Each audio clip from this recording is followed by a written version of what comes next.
आसिफ अब खत्म हो गया ये सिलसिला।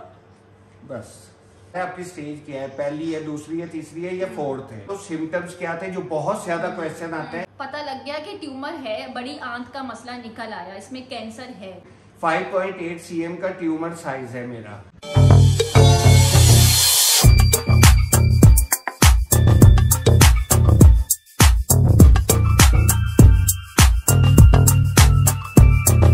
हेलो जी, अस्सलाम वालेकुम। कैसे सब हम लोग ठीक हैं? अस्सलाम वालेकुम, कैसे आप सब? उम्मीद है सब खैरियत से होंगे। अच्छा जी, तो सबसे पहले इस वीडियो को स्टार्ट करने से पहले आपको ये बता दूं, सब्सक्राइब लाइक मस्त कर ले और बेल आइकन दबा ले ताकि आपको सब आने वाली वीडियोस का नोटिफिकेशन मिल जाए। और बहुत ज्यादा आप लोगों की डिमांड पे आज का व्लॉग हम बना रहे हैं, ये है कैंसर जर्नी पे व्लॉग। तो कंप्लीट देखिएगा, थोड़ा सा लंबा जरूर होगा क्योंकि उसमें हम एक एक चीज क्लियर करेंगे इंशाल्लाह, अब तक का जो प्रोसीजर चल रहा है। Okay done. The most awaited vlog जो है ना वो आज हम लेकर आए हैं।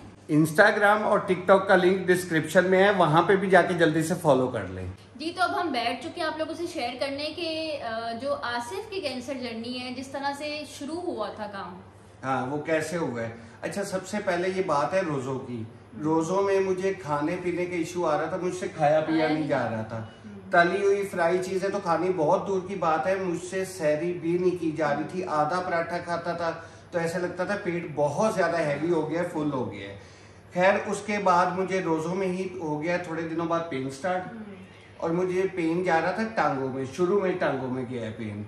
तो हमें ये डाउट हुआ है कि यार कोई शायद पाइल्स का इशू है, थोड़ा सा पाइल्स का मुझे डाउट था। खैर हम सबसे पहले गए एक हकीम के पास। नहीं, सबसे पहले जो है वो हम होम्योपैथिक के पास, वहां से ली मेडिसिन। वो 2 दिन खाई, उससे कोई फर्क नहीं पड़ा, 1% भी फर्क नहीं पड़ा। हमने वो छोड़ दी। मेरे एक दोस्त आए घर पे, वो कहते यार। अच्छा, मैं थोड़ा सा टाइम भी बता दूं कि ये छोटी ईद के जैसे ही छोटी, मतलब रमजान में आसिफ की एपेटाइट लॉस हो गई थी, खाया पीना बिल्कुल खत्म हो गया था और अजीब सी तबीयत थी, बार बार वॉशरूम जाना और प्यास शिद्दत और बस अजीब सा कुछ हालत थी इनकी। और वीकनेस भी बहुत ज्यादा थी और लेजी हो गए थे, मतलब लेटे रहते थे ज्यादातर टाइम। तो उसके बाद हमने सोचा कि पाइल्स की आसिफ को थोड़ी सी कंप्लेन हुई, तो हम आपको पता है ऐसे जो ट्रीटमेंट ज्यादातर होम्योपैथिक या हकीम से ही लोग लेते हैं, एलोपैथिक नहीं। तो होम्योपैथिक के गए, हमें था ये छोटा सा एक इशू है जो बहुत आजकल बहुत नॉर्मल सा हो गया है ये इशू पाइल्स का। बिल्कुल। खैर हम पहले गए होम्योपैथिक पे, उससे मेडिसिन ली। 2 दिन मैंने वो मेडिसिन खाई, मुझे 1% फर्क नहीं पड़ा, हमने वो छोड़ दी। मेरे एक दोस्त आया, कहता है यार चल तुझे एक बहुत अच्छा हकीम है उसके पास ले चलो। खैर हम वेरी नेक्स्ट डे हम चले गए उस हकीम के पास। उसने मेरी नब्ज पकड़ी है, उसने देखा है, उसने मुझे ये कहा है कि भाई आपको बहुत सारे इश्यूज हैं। उसके जो लफ्ज थे, आपके बहुत सारे इश्यूज हैं, जिसमें आपके मैदे का अल्सर भी आ रहा है, जिसमें और भी चीजें आ रही है। सबसे पहले आप अपना पाइल्स का इशू खत्म करो, ताकि फर्दर फिर मैं मेडिसिन दूंगा बाकी चीजों को कवर करने के लिए। खैर तो उससे मेडिसिन लेके आए हैं।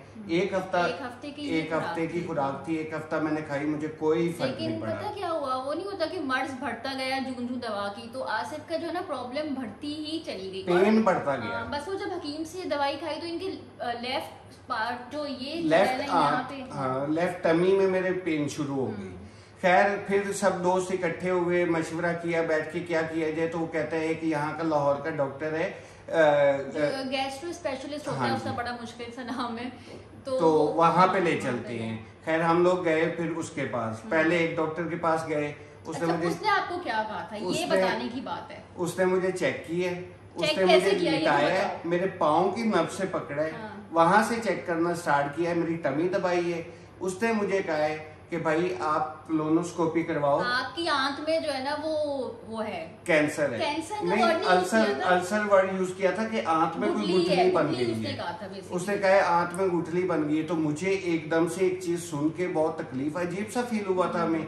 हमने कहा यार लगता है बुजुर्ग हो गया है, हिल गया है, सीधी बात है, खिसक गया है। हमने यही बोला था। ये घर आके मुझे बताया, मैंने कहा कि आपका एक दफा सही हो जाए इलाज, मैं जाऊंगी उस डॉक्टर के पास। उसको क्या पता बगैर अल्ट्रासाउंड के बगैर अल्ट्रासाउंड के वो हाथ लगा के कैसे बता सकता है। उसने हिना ने कहा वो बगैर हाथ लगा के कैसे बता सकता है कि आपको इतना बड़ा इशू है बगैर अल्ट्रासाउंड किए। तो मैं उससे पूछ के आऊंगी, एक बार आप ठीक हो जाओ। खैर उसने जो हमें डॉक्टर रेफर किया है, डॉक्टर गियासुल हसन है, द बेस्ट डॉक्टर लाहौर में है वो।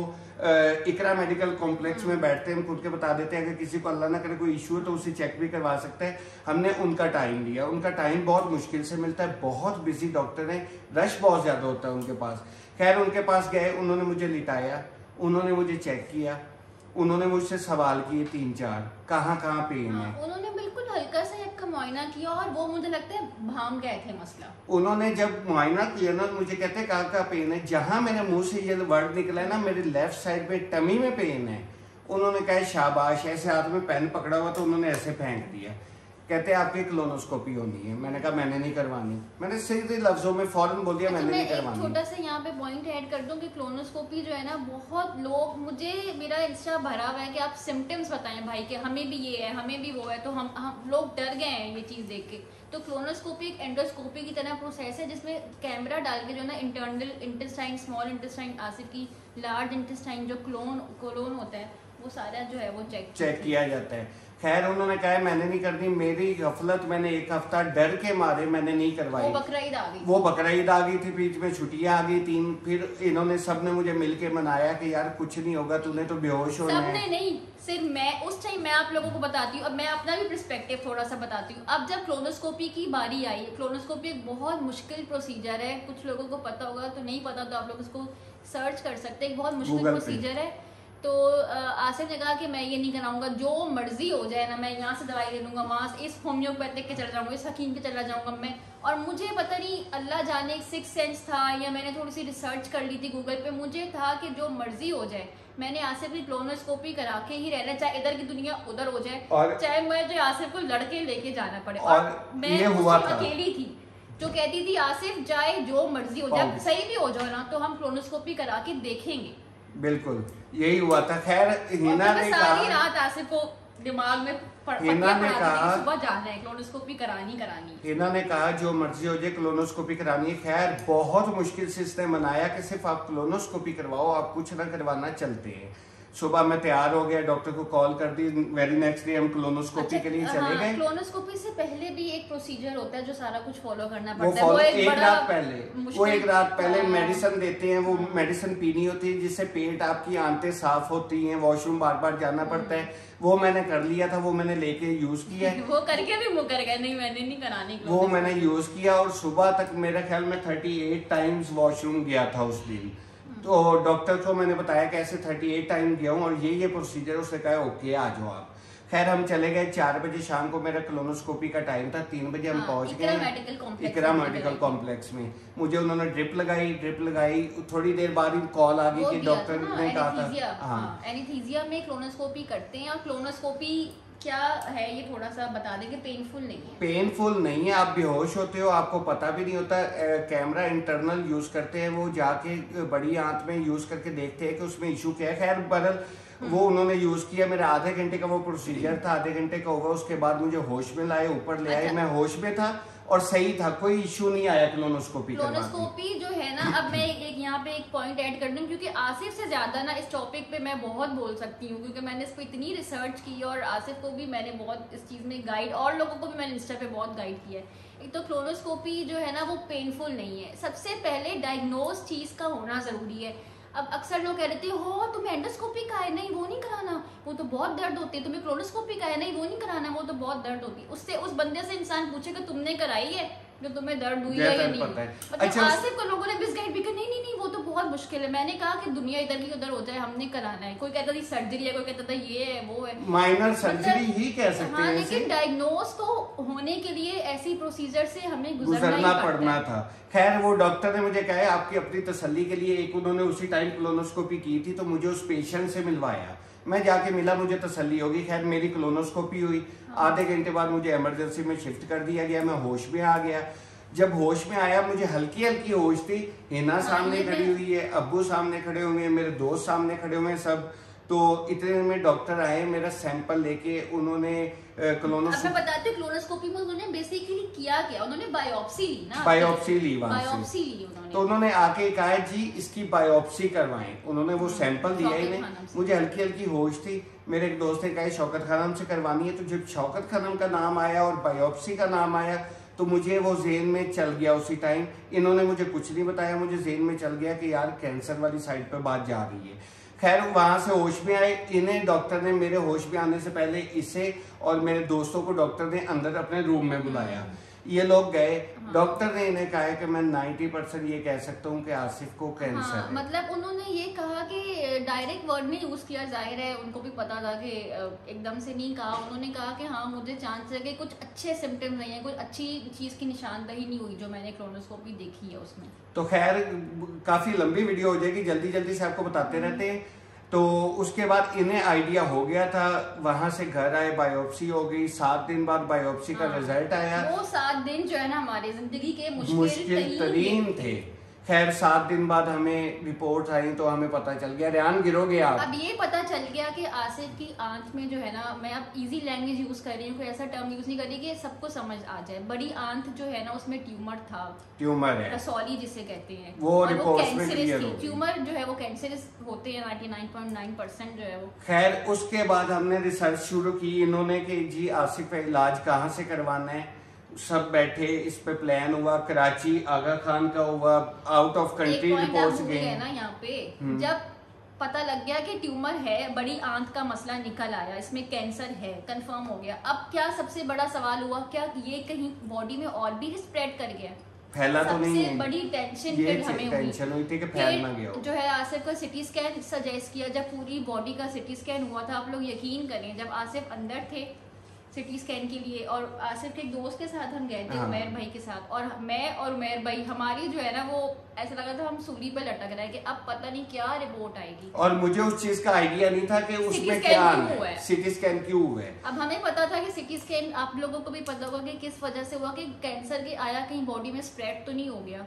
तो सिटी स्कैन की जो रिपोर्ट आई वो बहुत लेट हो गया था, और हमें जो है ना वो डॉक्टर्स ने जो करते हैं स्टाफ, उन्होंने नहीं बताया कि क्या रिपोर्ट आई। और वो ऐसी रिपोर्ट थी, उसके वो थे क्या कहते हैं, इमेजेस थी, रिपोर्ट नहीं थी, प्रिंट नहीं था, वो तो बंदा पढ़ ही लेता है। वो इमेजेस में हमें कुछ भी पल्ले नहीं पड़ा कि ये है या नहीं है, ये क्या है। और रात को 10-11 बजे का टाइम, 12 बजे का टाइम था।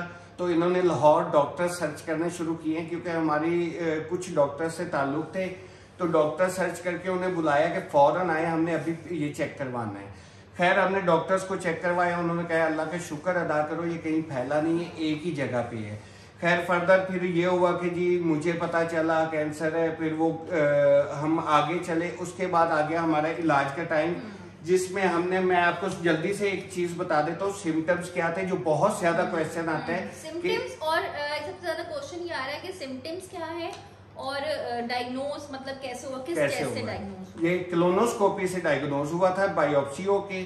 और सिम्टम्स ये थे, मेरे बॉडी पेन होता था, मेरी टमी में पेन गया है लेफ्ट साइड पे जहाँ पे बड़ी आंत होती है, बैक पेन रहा है मुझे, टांगों में पेन रहा है मुझे, पाइल्स का इशू आया मुझे, और बॉडी पेन्स होनी शुरू हो गई थी तकरीबन 1 महीने में। बॉडी पेन्स काफी शुरू हो गई थी, खाना पीना छूट गया था, खाया पिया कुछ नहीं जाता था। ये सबसे बड़े सिम्टम्स है इस सबके कि आपका इशू क्या बन रहा है। खैर अच्छा, उसके बाद आ गया मेरे इलाज की बारी। तो हमने डिसाइड ये किया, हमने सब डॉक्टर्स देखे, सब हॉस्पिटल देखे, आउट ऑफ कंट्री रिपोर्ट्स गई, ऑस्ट्रेलिया, अमेरिका, हर जगह आसिफ का हमने जो है ना वो कंसल्ट किया। बहुत हमारा शॉर्ट हुए 2 हॉस्पिटल, जिसमें आगा खान था और शौकत खानम था। अब आगा खान है कराची में, शौकत खानम है लाहौर में। तो हमें ये था कि यार खर्चा जहाँ कम हो, हमारा सबसे पहले आगा खान देखा गया। तो खैर खर्चा दोनों का तकरीबन सेम है। देखिए सबसे पहले अगर आप लोगों को सजेस्ट करूं कि अगर आप लोग अफोर्ड कर सकते हैं तो कैंसर ट्रीटमेंट बेस्ट आगा खान में भी होता है। आसिफ की फुप्पो का भी वहाँ हो चुका है। Aga Khan is the best hospital हर लिहाज से, केयर के हिसाब से, लेकिन उसकी अफोर्डेबिलिटी की बात है, बहुत कॉस्टली पड़ जाता है। और Shaukat Khanum second best hospital है, नो डाउट, बहुत अच्छा हॉस्पिटल है। उसके बाद हम चले गए शौकत खानम, जो इनका स्टार्ट होता है वॉक इन से। इनका वॉक इन होता है, वहां पे जाके आपकी सारी डिटेल्स लेते हैं, आपकी रिपोर्ट्स देखते हैं, स्टेज देखते हैं कौन सी है। उसके बाद वो डिसाइड करते हैं कि आपका आया यहाँ इलाज हो सकेगा, एक्सेप्ट करते हैं कि नहीं केस। तो खैर वो 3 दिन लिए उन्होंने, मेरा केस देखा उन्होंने, एक ही जगह पे था, फैला नहीं हुआ था, उन्होंने एक्सेप्ट कर लिया केस। हमें कुछ डिस्काउंट की तरफ तब गए, उन्होंने थोड़ा सा टाइम लेट देना चाहा, फिर हम उस पर तरफ बाद में करेंगे, उस तरफ हम नहीं गए। हमने कहा चले हम पे करते हैं, हमारा इलाज तो स्टार्ट हो, क्योंकि पेन्स बहुत ज्यादा थी। अच्छा, अब हमने जब आगा खान से कंसल्ट किया क्योंकि आपको पता है मेरी फैमिली आगा खान में तो आसिफ के कजिन जो है खलील भाई, अक्सर लोग जानते होंगे, उन्होंने, मेरे भाई ने, सबने जो है ना इधर उधर से जब कंसल्ट किया तो हमें जो ट्रीटमेंट प्लान मिला, आगा खान से हमने पहले ट्रीटमेंट प्लान लिया क्योंकि वो बहुत जाना माना एक, और हम वहाँ के देख चुके हैं मरीज। तो हमें ट्रीटमेंट प्लान यही मिला कि पहले रेडिएशन एंड कीमियो और उसके बाद सर्जरी की तरफ जाएंगे। और शौकत खानम ने भी हमें ये सेम ट्रीटमेंट दिए। शौकत खानम चले गए। खैर वॉक इन से फ्री हुए, इन्होंने तकरीबन 15 दिन का टाइम दिया, मेरे टेस्ट वगैरह दोबारा किए, अलग अलग प्रोसीजर डॉक्टर से मिले। उसके बाद मेरी स्टार्ट होगी कीमो और रेडिएशन। जो 28 रेडिएशन हुई थी और 28 जितने दिन रेडिएशन होनी थी उतने दिन मैंने कीमो भी साथ साथ चलनी थी। मेरी कीमो टैबलेट्स मुझे दी उन्होंने, 3 ओरल कीमो, 3 दिन सुबह खानी थी, 3 टैबलेट्स, और 3 टैबलेट्स शाम में खानी होती थी। खैर तकरीबन वो मैंने कंप्लीट किया। अभी कीमो मेरी रहती थी 4-5-6 दिन की, तो मेरे ये हाथ ब्लैक हो गए, यहाँ पे निशान आने, कट्स लगने शुरू हो गए, पाँव काफी खराब हो गए। तो जब ब्लीडिंग शुरू हो गई, पाँव से फटने शुरू हो गए, स्वेलिंग हो गई, तो डॉक्टर ने मेरी कीमो 5 दिन पहले ही बंद कर दी थी। खैर उसके बाद उन्होंने कहा कि जी आपके अंदर स्वेलिंग बहुत ज़्यादा हो गई है, जिसे हम 1 महीने का रेस्ट देंगे ताकि मैनुअली स्वेलिंग आपकी कम हो, बजाय हम मेडिसिन से करें। स्वेलिंग आपकी कम होगी तो आपको फर्दर ऑपरेट की तरफ कन्वर्ट कर देंगे। यहाँ पे एक पॉइंट ऐड कर दें बेटा, चले यहाँ पर भी बैठे, कि रेडिएशन में ना मैं वहाँ पे औरतों से भी मिलती आई हूँ, बहुत लोगों से मैंने बात की है इस बारे में। तो लोगों को ना बहुत इसमें मिसकंसेप्शन है कि रेडिएशन क्या चीज, बल्कि नहीं जानते कि रेडिएशन क्या, मिसकंसेप्शन ये कि पेनफुल होता है बहुत।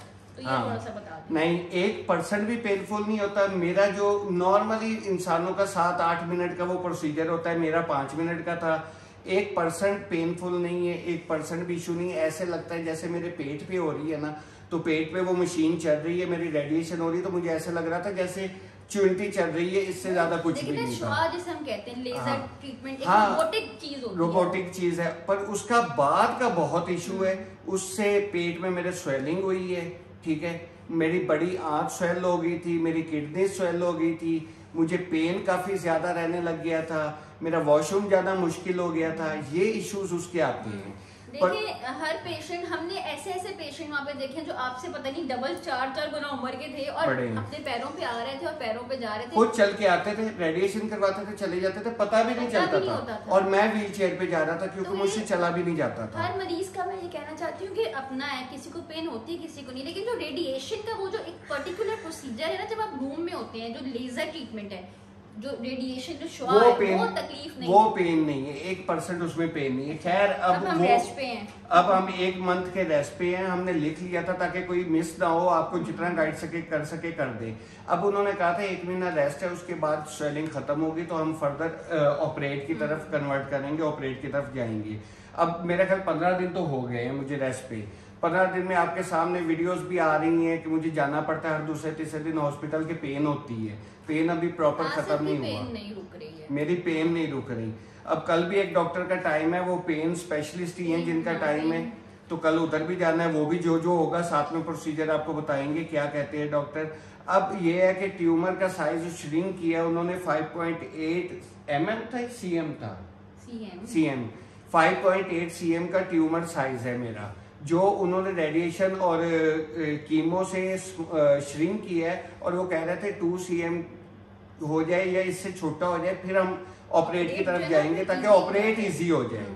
तो अब उसी का वेट है, बाकी 15 दिन रह गए हैं ऑपरेशन में। आप लोगों ने बहुत सारी दुआएं करनी है, बाकी साथ साथ जो होता रहेगा इंशाल्लाह। ऑपरेशन के बाद जो है ना, ऑपरेशन की वीडियो हम बनाएंगे, लेकिन अभी जो मैं कुछ पॉइंट्स, आपने कुछ ऐड करना है? नहीं, आप मैं इस टॉपिक पे मैं बताऊं बहुत बोल बस बहुत लंबी वीडियो होगी, इसलिए बोलना चाह रही हूँ कि अवेयरनेस की वीडियो अगर आप चाहते हैं तो उसका इंशाल्लाह एक अलग से भी हम वीडियो बना सकते हैं। अब मैं ये कह रही हूँ कि जो सिम्टम्स, अगर आप लोगों में किसी में भी अनयूजुअल वेट लॉस हो, वेट लॉस जब आप खा पी सही रहे, आप कोई फिजिकल एक्टिविटी ज्यादा नहीं कर रहे और वेट लॉस हो रहा है, वो सबसे बड़ा रेड फ्लैग होता है कैंसर का। कैंसर आपका वेट लॉस करता है। मेरा तकरीबन 22 से 25 किलो 2 महीने में लॉस हुआ है, तो वेट लॉस। अगर किसी भी किस्म का लॉस ऑफ एपेटाइट है कि आप खाना पीना बिल्कुल छोड़ गया और आपका खाने पीने के बावजूद अगर वेट गिर रहा है ना, तो वो सबसे बड़ा जो है ना मुझे लगता है। और इसमें एक सिम्टम और भी है, आप खाते पीते भी हो ना, तो आप थोड़ा सा खाना खाओगे, आपको ऐसे लगेगा बहुत ज्यादा खा लिया, बहुत हैवी हो गया, आपसे खाया ही नहीं जाता। इस पर्टिकुलर कैंसर का ये सिम्टम है। इसमें लेकिन ये अगर आपका वजन गिर रहा है,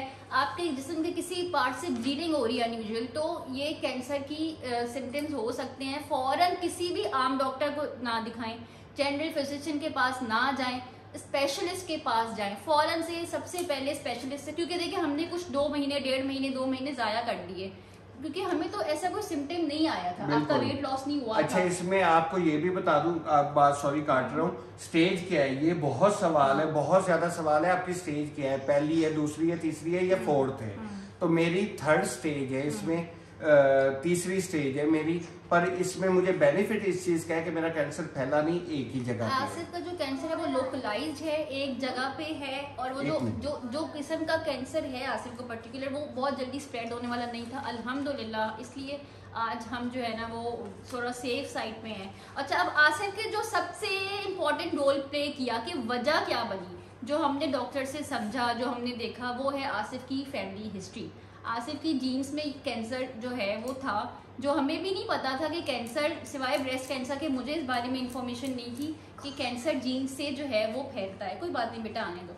तो आसिफ की फैमिली हिस्ट्री है कैंसर की। तो अगर आपके खानदान में किसी को ये चीज़ है, खासतौर पे पैटर्नल साइड पे, फादर की साइड पे कैंसर के कोई पेशेंट हैं, तो खुदारा अपना बहुत ख्याल रखें। खाने पीने हमारे बहुत ख़राब हो चुके हैं। हम अगर सब्जियां फल भी खा रहे हैं तो उसमें भी तो स्प्रे है, सारा कुछ है। तो ये तो खाना पीने की तो खैर बात ही और है। पाकिस्तान में तो इतना आला मिल रहा है ना कि लक्कड़ हजम पत्थर हजम हो चुके हैं हम।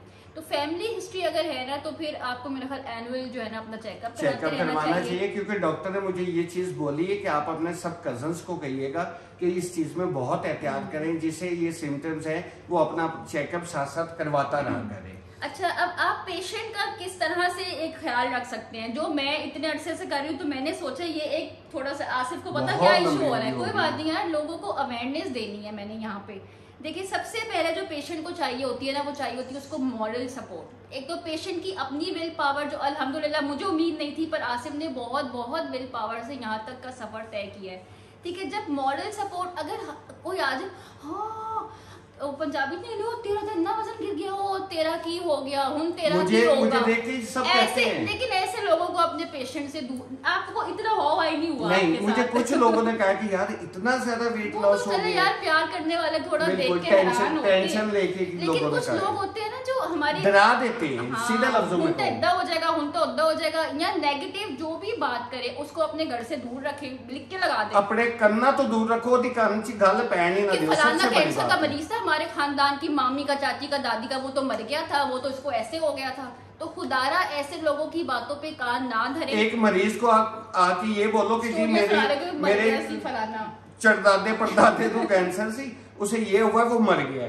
और यार तब ये इलाज भी नहीं था, तब ये डॉक्टर्स भी नहीं थे, तब ये मशीनरी भी नहीं थी, तब इतना साइंस ने तरक्की नहीं की थी। आप मरीज को डराने की बजाय उसे हौसला दो यार।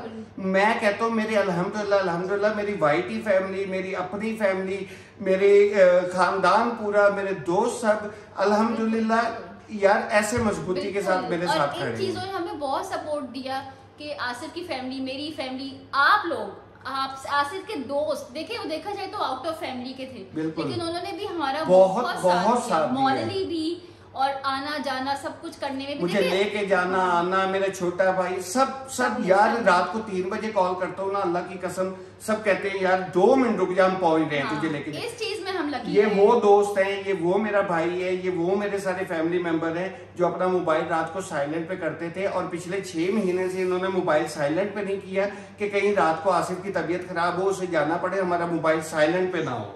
ये छोटी बात नहीं। जो कैंसर के मरीज जिनके खानदान में है, उनको मैं ये कहूंगी कि खुदारा उनके पास पॉजिटिविटी फैलाए, पॉजिटिव बातें करें, नेगेटिव लोगों को दूर कर दें उनसे।